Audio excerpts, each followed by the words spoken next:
నిన్న ముఖ్యమంత్రి గారు మాట్లాడిన తీరు యావత్ తెలంగాణ ప్రజలు మొత్తం కూడా చూసిండ్రు. ఏమని చెప్పిండు? స్వయంగా నేనే కౌశిక్ రెడ్డి గారిని హత్య చేయమని పంపించిన వాళ్ళ ఇంటికి అని చెప్తా ఉన్నాడు. డైరెక్ట్గా ఇండైరెక్ట్గా స్వయంగా ఒక ముఖ్యమంత్రి ఈ విధంగా ఈ రాష్ట్రంలో మాట్లాడుతుండంటే, స్వయంగా ఒక ముఖ్యమంత్రి ఒక శాసనసభ్యుని మర్డర్ చేపించడానికి ఇంటికి పంపించిండంటే ఇది ఎంత పెద్ద సిగ్గుచేటు అనేది యావత్ తెలంగాణ ప్రజలందరూ కూడా గమనించాలని నేను విజ్ఞప్తి చేస్తూ ఉన్నాను. ఒక ఎమ్మెల్యే ఏమని మాట్లాడతారు, ఒక మంత్రి ఏం మాట్లాడతారు, ఒక ముఖ్యమంత్రి ఏం మాట్లాడతారు అనేది కాంగ్రెస్ పార్టీలో వాళ్ళకనే పొంతన లేదు. ఇవాళ శ్రీధర్ బాబు గారేమో ఇద్దరు బీఆర్ఎస్ పార్టీ ఎమ్మెల్యేలు కొట్లాడుకుంటారు, మాకేం సంబంధం అని అంటారు. భట్టి గారేమో ఎమ్మెల్యేలు ఇద్దరు కొట్లాడుకొని హైదరాబాద్ పరువు తీస్తున్నారు అంటారు. ముఖ్యమంత్రి గారు నిన్న డైరెక్ట్గా మీటింగ్లో పెట్టి మేమే పంపించినామంటారు. అసలు ఏం జరుగుతుంది తెలంగాణ రాష్ట్రంలో? అసలు లా అండ్ ఆర్డర్ ఉన్నట్టా లేనట్టా ఏం జరుగుతుందని నేను అడుగుతా ఉన్నా. ఇవాళ కౌశిక్ రెడ్డిని హత్య చేయాలని ముఖ్యమంత్రి గారు ఎందుకు అనుకుంటున్నారని నేను అంటా ఉన్నాను. ఎందుకు రేవంత్ రెడ్డి గారు కౌశిక్ రెడ్డి గారిని హత్య చేయాలనుకుంటున్నావు? ఎందుకంటే కేసీఆర్ గారి నాయకత్వంలో బీఆర్ఎస్ పార్టీ పక్షాన ప్రజల పక్షాన గట్టిగా గలమింపిస్తున్నా అని చెప్పి నన్ను హత్య చేయాలనుకుంటున్నావా? రైతులకి గట్టిగా రుణమాఫీ ఎందుకు చేస్తలేవు అని అడుగుతున్నా అని హత్య చేయాలనుకుంటున్నావా? రైతు భరోసా ఇంకా ఎందుకు రైతులకు ఇయ్యలే అని అడుగుతున్నా అని హత్య చేయాలనుకుంటున్నావా? 24 గంటల ఫ్రీ కరెంట్ రైతులకు ఎందుకు ఇస్తలేవు అని అడుగుతున్నా అని హత్య చేయాలనుకుంటున్నావా? తాతలకి అవ్వలకి 4000 రూపాయల పెన్షన్ ఇంకా ఎందుకు ఇస్తలేవు అని గట్టిగా అడుగుతున్నా అని హత్య చేయాలనుకుంటున్నావా?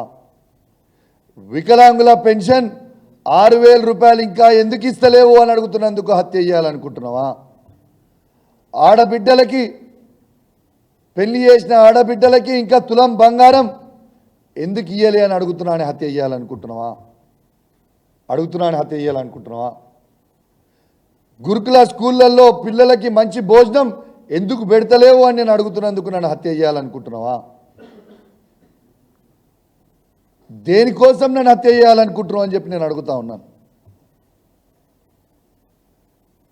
రేవంత్ రెడ్డి గారు, మీరు ఒక ముఖ్యమంత్రి. రేవంత్ రెడ్డి గారు ఏమైనా మాట్లాడుకో, నువ్వు ఒక ముఖ్యమంత్రివి. నువ్వు ప్రజలకి ఏం చెప్పదలుచుకున్నావు? నేను స్వయంగా ఇవాళ డీజీపీ గారిని, హోమ్ సెక్రటరీ గారిని దీని మీద స్పందించాలని నేను కోరుతా ఉన్నాను, నేను డిమాండ్ చేస్తూ ఉన్నాను. స్వయంగా ఒక ముఖ్యమంత్రి నేను పంపించినా అని బహిరంగంగా చెప్తున్నా. మీరు స్పందించకపోతే ఎట్లా అని నేను అడుగుతా ఉన్నాను. మా వివేక్ గారు చెప్పినట్టు ఖచ్చితంగా రేపు మీరు అందరూ స్పందించకపోతే ఖచ్చితంగా దీనిపైన రేపు గవర్నర్ గారిని కలుస్తాం. కేసీఆర్ గారిని, కేటీఆర్ గారి, హరీష్ రావు గారితో చర్చించి ఇంకా దీని భవిష్యత్ కార్యాచరణ ఎట్లా చేయాలో కూడా తీసుకుపోతాం. ఖచ్చితంగా సుమోటోగా తీసుకొని ముఖ్యమంత్రి గారి మీద అటెంప్ట్ టు మర్డర్ కేసు 307 డైరెక్ట్గా ముఖ్యమంత్రి గారి మీద బుక్ చేయాలని నేను డీజీపీ గారిని డిమాండ్ చేస్తూ ఉన్నాను. ఎలా అసలు ఏం జరుగుతుంది ప్రభుత్వంలో? రేవంత్ రెడ్డి గారే అందరికీ ప్రోత్సహిస్తూ ఉన్నారు. మాజీ మంత్రివర్యులైన సీనియర్ శాసనసభ్యులైన హరీష్ రావు గారి ఇంటికి పోతారు దాడికి. ఖమ్మంలో మేము వరద బాధితులకి సాయం చేయడానికి మేము పోతే హరీష్ రావు గారిని, జగదీష్ రెడ్డి గారిని, సబితా ఇంద్రారెడ్డి గారిని, పువ్వాడ అజయ్ గారిని, నన్ను అదే కారులో ఉంటాం, ఆడ కూడా మమ్మల్ని హత్య చేసే ప్రయత్నం చేస్తారు. నిన్న నా ఇంటికి వస్తారు, నన్ను హత్య చేసే ప్రయత్నం చేస్తారు. మా బీఆర్ఎస్ పార్టీ కార్యకర్త అయిన శ్రీధర్ రెడ్డి గారిని హత్య చేపిస్తారు. కానీ యాక్షన్లు మాత్రం ఏమీ ఉండవు, ఏమీ ఉండవు. నేను అడుగుతున్నా, యాక్షన్ లేకపోతే ఏం చేయాలనుకుంటున్నారని నేను అడుగుతా ఉన్నాను. సైబరాబాద్ సిపి గారు అవినాష్ మోహంతి గారు, మీకు చాలా మంచి పేరుంది, మీ కుటుంబానికి అద్భుతమైన పేరుంది. ఇలా మీ తమ్ముడు కూడా కరీంనగర్ సిపి గారు డైనమిక్గా పనిచేస్తూ ఉన్నారు తన కరీంనగర్లో. ఇలా మీరెందుకు తనలాగా డైనమిక్ పని చేయలేకపోతున్నారని నేను అడుగుతా ఉన్నాను. ఒక్కసారి జవాబు చెప్పండి. ఇలా ఒక ఏసీపీ గారు అడిషనల్ డీసీపీ స్థాయిలో అడిషనల్ డీసీపీ గారు, ఏసీపీ గారు, సిఏ గారు ఎస్కాట్ ఇచ్చి ఒక శాసనసభ్యుని ఇంటికి కొట్టుర్రి అని చెప్పి పంపిస్తే యాలడ్ దాకా మీరు పోలీస్ యాక్షన్ ఎందుకు తీసుకోలేదు అని నేను అడుగుతా ఉన్నాను. Why did not you suspend the CI and ACP is my question. You answer to the state of Telangana. People are watching you. ఒక ఎమ్మెల్యే ఇంటి మీద ఇంత పెద్ద అటాక్ జరిగితే సిపి గారు ప్రెస్ కాన్ఫరెన్స్ పెట్టి ఏం జరిగిందో అనేది ప్రజలకి చెప్పరా? ఎందుకు జరిగింది అని చెప్పరా? ఇదా లా అండ్ ఆర్డర్ చేస్తూ ఉంటే? నేను పోలీస్ వాళ్ళకి విజ్ఞప్తి చేస్తూ ఉన్నాను, ఈ ప్రభుత్వం శాశ్వతం అనుకోకండి. ఖచ్చితంగా 4 ఏళ్లల్లా బీఆర్ఎస్ పార్టీ జెండా ఈ తెలంగాణ గడ్డ పైన ఎగిరేస్తాం. మళ్ళా కేసీఆర్ గారు ముఖ్యమంత్రి కాక తప్పదు. ఆ రోజు మాత్రం ఎవరిని కూడా ఇష్టపెట్టాం, తస్మాత్ జాగ్రత్త అని చెప్తా ఉన్నాను. నేనైతే చెప్తా ఉన్నాను, ఖచ్చితంగా బహిరంగంగానే చెప్తా ఉన్నాను. దగ్గరుండి దాడి చేయించిన సిఐ గారిని, ఏసీపీ గారిని మాత్రం ఇవాళ ఈ ప్రభుత్వం కాపాడినా 4 సంవత్సరాల తర్వాత మళ్ళా మేము వచ్చినాక మాత్రం మిమ్మల్ని అయితే నేను ఎట్టు పరిస్థితిలో ఇష్టపెట్టా అని చెప్పి సందర్భంగా తెలియజేస్తా ఉన్నాను. ఆశ తమాషా అనుకుంటున్నారు మీరు. ఇడ భయపడేటోడు ఎవరు లేరు. నేనేమంటాడు, నా ఈపు చింతపండు అయిందంటాడు. రేవంత్ రెడ్డి గారు తొండాట ఆడకు. ఏం చేస్తావు? కౌశిక్ రెడ్డిని ఇంట్లో కూర్చోబెడతావు, పోలీసు వాళ్ళతో కూర్చోబెట్టి అరెస్ట్ చేపిస్తావు, కంచెలేయిస్తావు. నా ఇంటి చుట్టూ వందలాది మంది పోలీసు వాళ్ళని పెట్టి కౌశిక్ రెడ్డి బయటికి వెళ్ళొద్దు, కౌశిక్ రెడ్డి కార్యకర్తను రానియొద్దు, అరెస్ట్ చేయాలి ఎక్కడ పడితే అక్కడ. వాళ్ళకేమో ఎస్కాట్ ఇచ్చి ఇంటికి ఇచ్చి దాడి చేయమంటాడు. గిదానే దీన్ని అంటానే ఈ చింతపండు అని. నిజంగా దమ్ముంటే పోలీసు వాళ్ళని పక్కకు జరుపు, ఇష్టపెట్టు. కౌశిక్ రెడ్డిని ఇంకెవరు వస్తారు? నువ్వు వస్తావు, ఇంకెవరు వస్తారు? ఇష్టపెట్టురి. ఎవరు పోలీసు వాళ్ళు లేకుండా అప్పుడు చూపిస్తాం. ఒకరిని అరెస్ట్ చేసి ఒకరికి ఫ్రీ హ్యాండ్ ఇచ్చి మేము ఏదో చేసినాం అని అంటున్నాం. అయ్యా రేవంత్ రెడ్డి గారు, మర్చిపోయినట్టున్నావు దినాలు.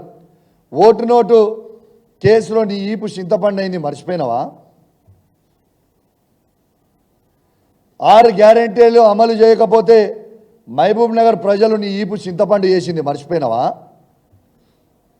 గురునాథ్ రెడ్డి గారు నీ ఇంటికి వచ్చి నీ ఈపు చింతపండు చేసింది, మర్చిపోయినావా? రేపు తెలంగాణ ప్రజలు నిన్ను చీరి చింత చెట్టుకి కట్టేసి నీ ఈపు చింతపండు చేసే రోజు వస్తుంది దగ్గర. ఎందుకు తొందరపడుతున్నావు బిడ్డ? ఖచ్చితంగా అవుతాయి, ఖచ్చితంగా అవుతుంది. నువ్వు ఎన్ని చేసినా, ఎంత భయపట్టించినా, నువ్వు ఏమి చేసినా నేను మాత్రం ఇంకేం చేస్తావు? ఎక్కువ హత్య చేయించే ప్రయత్నం చేసినావు, ఇంకా నేను హత్య చేయిస్తావు కావచ్చు. Yes, I'm ready to die for people of Telangana. బరాబర్ ఉన్నా. నువ్వు చంపితే చావడానికి నేను రెడీగా ఉన్నా. కానీ నీతో నీ ఎట్టు పరిస్థితుల కాంప్రమైజ్ అయ్యేదే ఉండదు. ఖచ్చితంగా నువ్వు ఏవైతే నీ హామీలు ఇచ్చినావో 6 గ్యారెంటీలు ఇస్తామని, ఆ 6 గ్యారెంటీలు ప్రజలకు ఇచ్చే వరకు నీ గుండెల్లో నిద్రపోతాడు కౌశిక్ రెడ్డి బిడ్డ, గుర్తుపెట్టుకో అని చెప్తా ఉన్నాను రేవంత్ రెడ్డికి. నేను ఆల్రెడీ చెప్పినా, నీ స్థాయి కేసీఆర్ గారి స్థాయి కాదు, కేటీఆర్ గారి స్థాయి కాదు, హరీష్ రావు గారి స్థాయి కాదు, ఆఖరికి నా స్థాయికి దిగిపోయినావు అని చెప్పిన. ఇవాళ నా స్థాయికి కూడా కాదు, చిల్లర వీధి రౌడీల స్థాయికి దిగిపోయినావు. నీ స్థాయి గాడికి అయిపోయింది మిస్టర్ రేవంత్ రెడ్డి గారు. నీకు నువ్వు బాగా గ్రేట్ అనుకుంటున్నావు. అధికార మదం కన్ను నెత్తికెక్కినాయి. నీ మదాన్ని ఖచ్చితంగా దించుతాం, ఏం ఫికర్ చేయకు బిడ్డ. దించిన రోజు నీకు ఉంటుందిరా స్వామి రంగా, ఆ రోజు ఉంటే తీసి పెడతాం అని అనుకోకు. నేను ఉట్టిగా నువ్వు మర్చిపోయినట్టున్నావు రేవంత్ రెడ్డి, గుర్తు చేసుకో. నా ఇంటికి వచ్చి నేను ఆ రోజు కాంగ్రెస్ పార్టీలో ఉన్నప్పుడు నువ్వు నా ఇంటికి వచ్చి నా కాళ్ళు మొక్కినావు.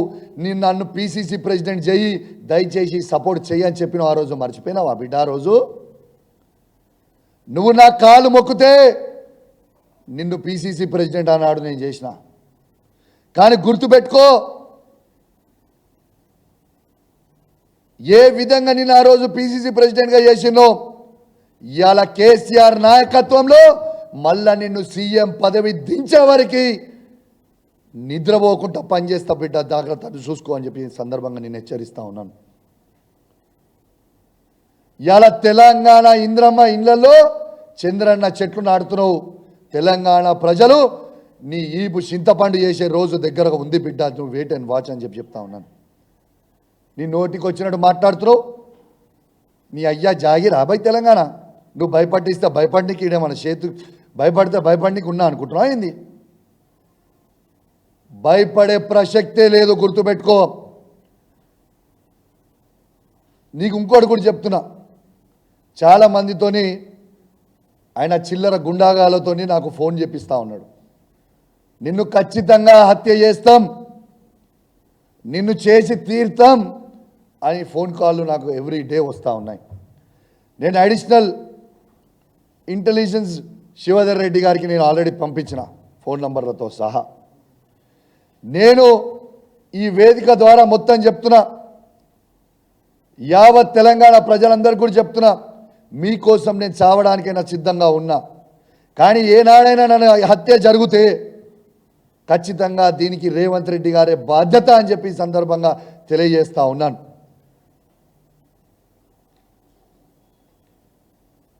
ఇలా తెలంగాణ ప్రజలకి రక్షణ కల్పించాల్సిన ముఖ్యమంత్రి, హోమ్ మినిస్టర్ గారు తనే కాబట్టి అసలు ఏం చేస్తున్నారు? అసలు ప్రజలు నవ్వుకుంటున్నారు నువ్వు చేసే మాటలు. ప్రజలు నిన్ను చూసి నవ్వుకుంటున్నారు. తెలంగాణ ప్రజలు ఏమనుకుంటున్నారు అనేది ఆలోచన చేసుకో. ఇవాళ వాళ్ళ పిసిసి ప్రెసిడెంట్ అయిన మహేష్ గౌడ్ గారు మా కాంగ్రెస్ పార్టీకి సంబంధం లేదంటాడు. శ్రీధర్ బాబు గారు బీఆర్ఎస్ పార్టీ ఎమ్మెల్యేలు కొట్లాడుకుంటున్నారు అంటాడు. రేవంత్ రెడ్డి గారు మేము చేసినాం అంటాడు. మరి ఎవరు చేసిరు? మీరు ఎన్ని చెప్పినా ఈ తెలంగాణ రాష్ట్రంలో 10 నియోజకవర్గాలలో బై ఎలక్షన్లు రాక తప్పవు. మేము ఆ 10 నియోజకవర్గాలలో మళ్ళా బీఆర్ఎస్ పార్టీ జెండాలు ఎగిరేక తప్పదని చెప్పి ఈ సందర్భంగా తెలియజేస్తా ఉన్నాను. ఖచ్చితంగా బై ఎలక్షన్లు వస్తాయి.